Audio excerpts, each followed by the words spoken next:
मातोश्री, तुम्ही आलात मातोश्री. खूप बरं वाटलं. आम्ही धन्य झालो मातोश्री, आम्ही धन्य झालो. माधवा, तू काय अवस्था करून घेतलीस बाळा. आई साहेब, आमच्या या अवस्थेनं तर तुम्हाला आमच्या जवळ आणलं. हा प्रेमाचा हात परत आमच्या पाठीवरून फिरला. आमच्या जवळ तुम्हाला परत आणणाऱ्या आजाराचे आम्ही खूप खूप ऋणी आहोत मातोश्री. असं बोलू नये माधवा. शरीरानं आम्ही कुठेही असलो तरी मनानं शनिवारवाडा कधीच सोडला नाही. विरक्तीचा आवही आमचं मन तुमच्यापासून कधीच दूर नेऊ शकणार नाही. आई साहेब, आपल्या निश्चयात कुठे खंड पडावा अशी आमची इच्छा नाही. पण आई साहेब, आम्ही थकलो आता.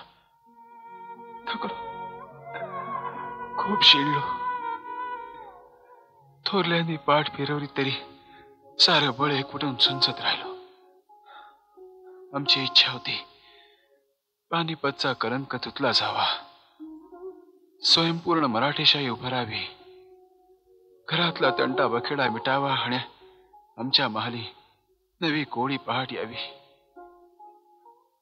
साऱ्या सऱ्यांची वाट पाहून आमचे डोळे थकले आई साहेब. आणि आता तर आमची नसर विसायला लागली आहे. अजून तुला खूप काही करायचंय. यावश्चंद्र दिवाकरो माझ्या लेकराचं नाव या राज्यात दुमदुमत राहिलं पाहिजे. आई साहेब, आई साहेब, आम्ही परत उभे राहू. फक्त तुमचा आशीर्वाद हवा. आमचा आशीर्वाद तर आमच्या शेवटच्या श्वासापर्यंत तुझ्या पाठीशी आहेतच. माधवा, ही जपमाळ पाहिलीस? ही अष्टौ प्रहर आमच्या बरोबर असते आणि तोंडानं अखंड जप चाललेला असतो श्री गजाननाचा, केवळ तुझ्या भल्यासाठी. बस आई साहेब, बस. आम्ही सारं काही भरून पावलं. नीट विश्रांती घे. औषध पाणी वेळच्या वेळी करायचं. आणि हो, वैद्य महाराजांची अवज्ञा करू नकोस. रमा लहान असली तरी समजूतदार आहे. तिची सोबत तुला आहे हा विचारच आमची चिंता दूर कर. तिने तुमची खूप आठवण काढली आई साहेब. वेडी पोर आहे झालं. असं कधी कोणी कुणाच्या आयुष्याला पुरतं का? म्हणजे काही नाही, विश्रांती घे. आम्ही रमेला भेटू शकतो.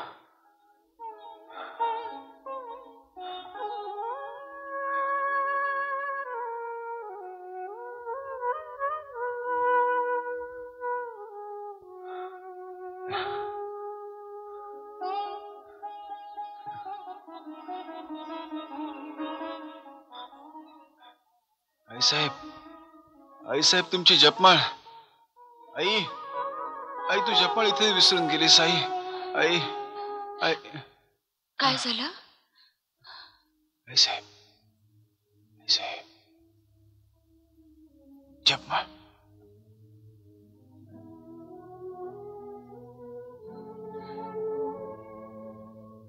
रमा,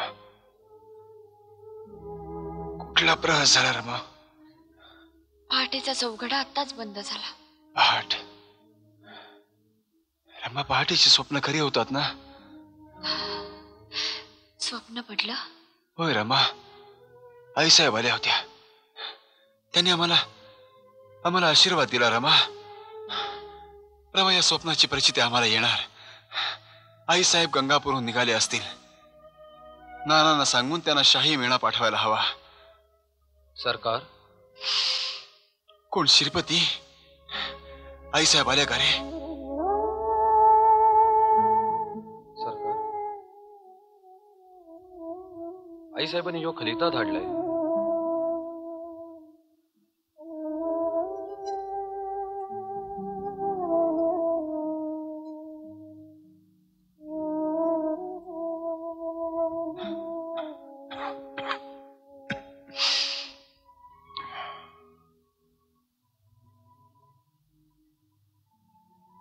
श्रींची कृपा आहे.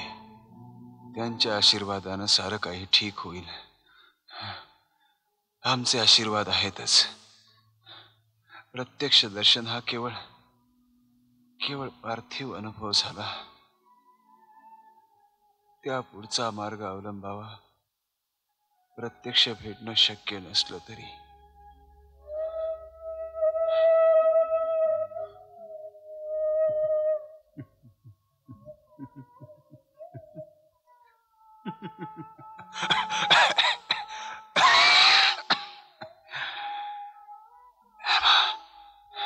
आईसाहेब कुठल्या स्थानापर्यंत जाऊन पोहोचल्यात आणि आम्ही त्यांना कुठे मागे खेचू इच्छित होतो.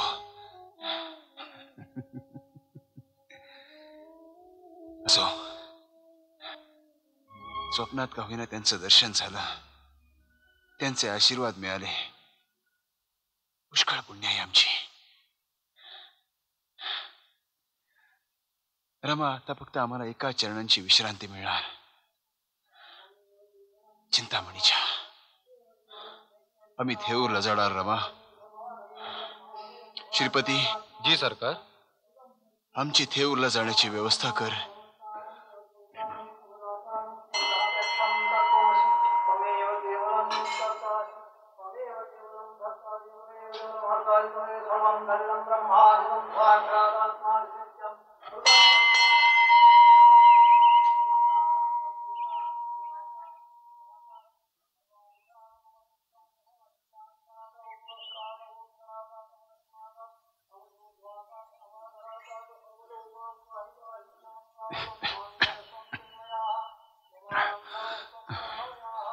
नको श्रीपती, आम्हाला आधार नको.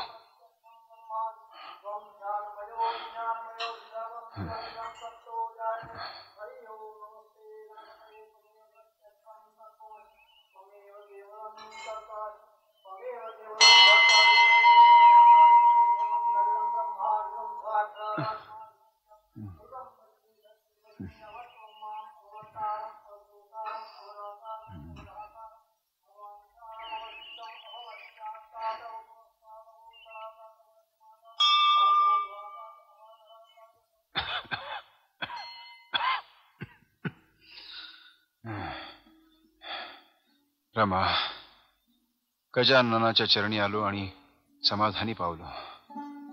आता थोड्या वेळ इथं बसूया.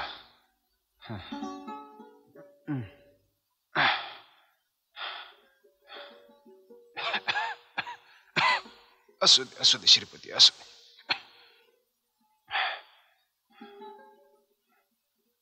नारायणराव, आता शनिवार वाड्यावर जाल तेव्हा तिकडे नीट लक्ष द्या. आम्ही आमचा मुक्काम वाड्यावर हलवतो. आम्ही पण राहतो ना इथं. आम्हाला इथं राहायला आवडतं. आणि तिकडे वाड्यावर कोण बघणार? अहो, पण तुम्ही आणि वहिनी इथं असताना आमचं पुण्याला काय काम? असं बोलू नये नारायणा. अरे, शनिवार वाडा हेच आपलं घर, साऱ्या दौलतीची सूत्र हलवण्याचं ठिकाण. निदान पेशव्याने तरी असे उद्गार कधीही काढू नयेत. पण दादा, तुमच्या जवळ राहायला आम्हाला आवडतं. नारायणा, आता ही ओढ मनातून काढून टाकायला हवी, तरच त्रास कमी होईल. अहो, तुम्ही पेशवाईचे वारस. साऱ्या दौलतीची सूत्र तुमच्या हाती येणार. हे सगळं कामकाज तुम्हीच पाहायला हवं. पण दादा, तुम्ही बघताय ना सगळं कामकाज, मग आम्हाला कसली काळजी? आता कसं समजवायचं तुम्हाला? हे सगळं बोलायलाच हवं का? दादा नेहमी असंच काहीतरी बोलतात. आम्हाला काही समजतच नाही. तेच आमचं सांगणं आहे. लवकर मोठे व्हा. हे सगळं सारं काही शिकून घ्या. हा पोरपणा आता बास झाला. पण दादा, आता आम्ही रागवत नाही, खूप मनन करतो, काकेसाहेब महाराजांचं ऐकतो. पार्वती काकूंचे संस्कार तुमचं मन मोठं बनवतील, सहनशील बनवतील. त्यांच्या आज्ञेचं कधीही उल्लंघन करू नका. त्यांच्या देखरेखीखाली तुमचं शिक्षण अगदी नेटकं होईल. जितके शिकाल तितके प्रगल्भ व्हाल आणि मग कोणत्याही संकटाला तोंड देण्याची ताकद तुमच्या ठाई निर्माण होईल. दादा, तुम्ही आज असं सांगताय की तुम्ही परत कधी शनिवारवाड्यावर येणारच नाही. भाऊजी,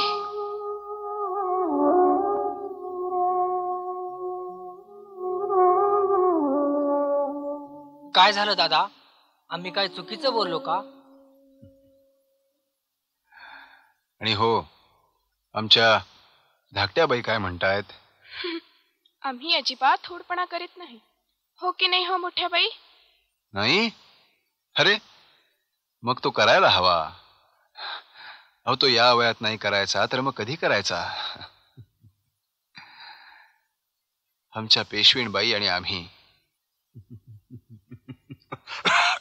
दुर्दैवानं आमचं बालपणच हरवलं. पण तुम्हाला तरी ती संधी मिळाली आहे. तुम्ही हुडपणा करा. हे बरोबर नाही हा दादा. गंगाबाईच्या आणि आमच्या बाबतीत तुम्ही असा सापन्न भाव का दाखवता? आम्हाला सांगता हुडपणा कमी करा आणि त्यांना सांगता तो वाढवा. आहोतच आम्ही लाडक्या, नाही का हो मोठ्या बाई? आहात बरं, खरंच आहात. आरशात बघू ना एकदा, बाई मुठभर आणि वस्त्र गाडीवर. दादासाहेब, इकडून हे असं भांडण चाललेलं असतं सतत. गंगाबाई, नारायणराव नुसतेच भांडतात का संतापाच्या भरात मारहाणही करतात? वेडेपणा केला तर सोडतो की काय? तर आपण फार मोठे विद्वान. आणि गंगाबाई, नारायणरावांनी दिली एखादी ठेवून, तुम्ही काय करता मग? आम्ही पण मग गप्प बसत नाही दादासाहेब. बाई, मग काय करता? अजिबात मागे पुढे पाहत नाही, सरळ भोकाड पसरतो. मग येतात काकीसाहेब महाराज आणि मग असं ठीक आहे. मग चला आता पुण्याला. चलाच.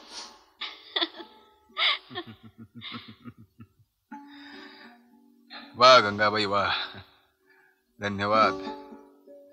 आज तुम्ही आम्हाला आमच्या बालपणाचा हरवलेला तुकडा परत केलात.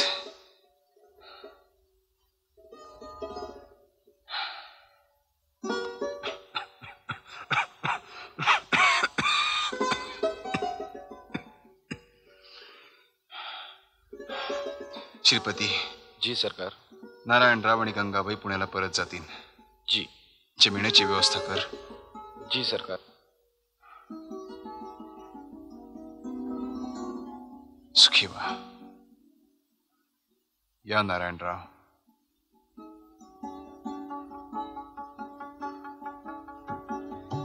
चला.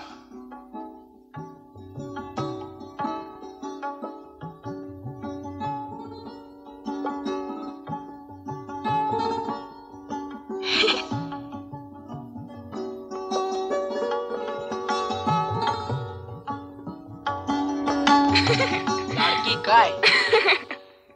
थांब थांब थांब.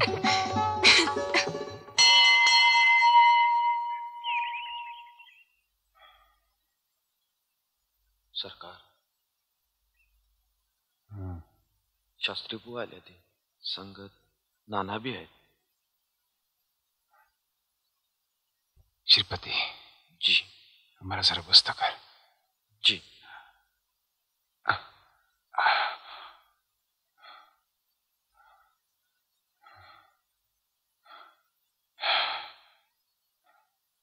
या शास्त्री बुवा, या नाना, बसा. शास्त्री बुवा, बरं झालं तुम्ही आलात. निदान पुण्याची तरी खबर कळेल. ती वेळोवेळी कळवीतच असतो.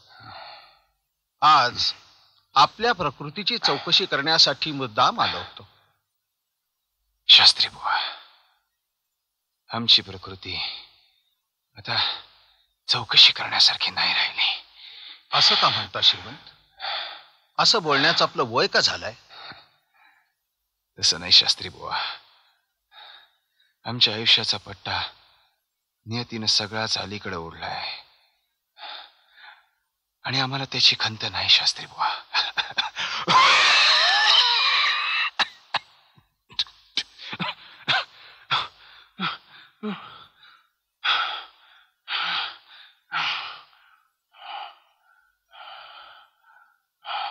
सध्या कोणाचं औषध चालू आहे श्रीमंत? मोठे निष्णात वैद्य आहेत. थेऊर निवासी चिंतामणी नावाचे. असं म्हणून कसं चालेल श्रीमंत? औषधोपचार हा व्हायलाच पाहिजे. आता तो त्रास नको शास्त्री बुवा. आता त्याचा काही उपयोग नाही. स्पष्ट बोलतो, क्षमा असावी श्रीमंत. पण आपण विचारी आहात. आपल्याला बोलायचा आम्हाला अधिकार नाही. पण जोपर्यंत जीवात जीव आहे तोपर्यंत शरीर धर्म पाळलाच पाहिजे अशी धर्माज्ञा आहे. मग ते आपण माना अगर न माना. नाही नाही शास्त्री बुवा, आपण पण सांगाल ते आम्ही ऐकू, पण नाराज होऊ नका. आता या समयी कोणत्याही निकटच्या माणसाची नाराजी सोसण्याचं त्राण या कोडीत नाही राहिलं शास्त्री बुवा. श्रीमंत, आपण आम्हाला निकटचे समजता म्हणूनच हे बोलण्याचं धाडस केलं आणि बरोबर गंगा विष्णूंना घेऊन आलो.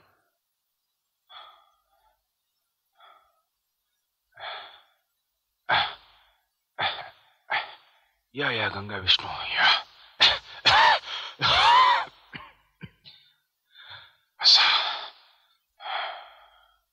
शास्त्री बुवा, बाहेर मी खोकल्याची उबळ ऐकली. आजारीपणाची लक्षणं आपल्या राजवैद्यांकडून समजावून घेतली. आता फक्त नाडी परीक्षा व्हावयास हवी. त्यासाठीच तर आपल्याला बोलवलंय. श्रीमंत, श्रीमंत,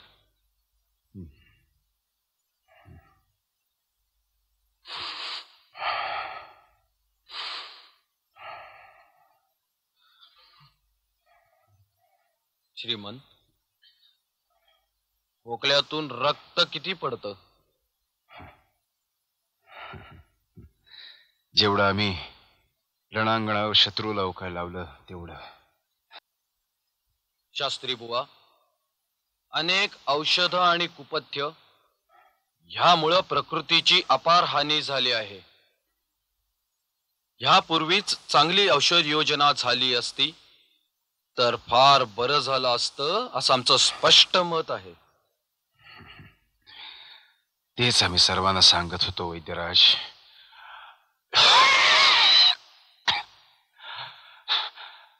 आता आम्हाला औषधांची गरज नाही. तसं नाही श्रीमंत, प्रयत्न हे अखेरपर्यंत चालतातच. मी सांगावं, कदाचित अजूनही आपली प्रकृती सुधारेल. सुधारेल?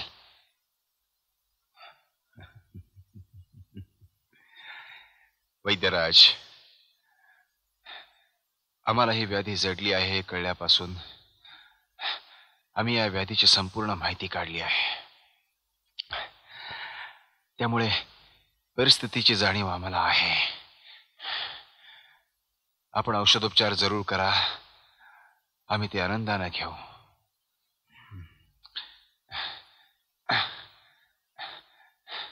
पण स्पष्ट वक्तेपणाबद्दल आपली ख्याती ऐकून आम्ही आपल्याला एक विचारतो, एवढं सांगून जा. आज्ञा श्रीमंत. वैद्यराज, आणखी किती दिवस आम्हाला या यातना सहन करायला लागणार आहेत? बोला वैद्यराज, बोला. आपण सांगाल ते ऐकण्याची ताकद आमच्या ठाई निश्चितच आहे. वैद्यराज, आम्ही मृत्यूला भीत नाही. तो अटळ आहे, त्याची खंत कशाला. पण त्याची वाट पाहत कितपत पडण्याचा कंटाळा आलाय वैद्यराज. एक लक्षात घ्या वैद्यराज, आमचा मृत्यू ही आमची वैयक्तिक बाब नाही. साऱ्या राज्याची जबाबदारी आमच्या शिरावर आहे. त्यामुळे आम्हाला आमची परिस्थिती कळायलाच हवी. सांगा वैद्यराज, आणखी किती दिवस? श्रीमंत, मृत्यू कोणालाच सांगता येत नाही. तरी पण माझ्या तर्कानुसार 1 महिन्याचा अवधी आपल्या हाती आहे.